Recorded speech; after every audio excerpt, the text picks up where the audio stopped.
Goeiemôre my boetie en sissa, wees gegroet in die wonderlike naam van Jesus op hierdie geseënde donderdagoggend. Ek hoop julle het elkeen lekker geslaap en dat julle reg is om hierdie dag te betree. Kom ons bid saam. Here, baie dankie dat U ons geseën het met nog 'n dag wat in ons lewens toegevoeg is. Dankie Vader dat U ons beskerm het hierdie nag.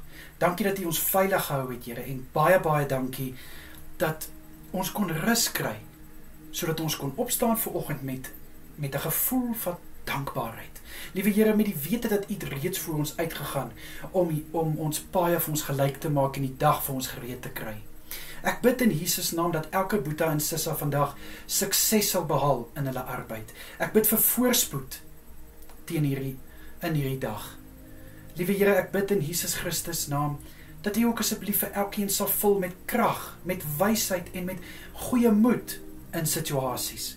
Ek bid, liewe Here, dat elkeen alles sal aangryp wat na hulle kant toe kom hierdie dag, met albei hande. Ek bid, liewe Here, geleenthede, selfs uitdagings, bid ek dat hulle nie sal terugstaan nie. Liewe Here, maar elke oomblik sal benut. Asseblief, Here. Vader, ek bid in Jesus naam dat die hand van goedheid en guns oor elke boetie en sissa sal wees. Liewe Here, beskerm asseblief vir elkeen deur hierdie dag. Ek bid dat U hulle asseblief sal veilig hou waar hulle ook al gaan en wat hulle ook al doen, bid ek U hand van bewaking oor hulle. En Vader, dan vir elkeen wat 'n moeilike besluit het om vandag te neem, Vader, wat voor 'n moeilike keuse staan, ek bid, vul hulle asseblief met goddelike wysheid. Ek bid dat hulle nie uit hulle eie emosies uit sal hierdie besluit of keuse maak nie, Here, maar onder die leiding van Jesus die regte besluit en die regte keuse sal maak.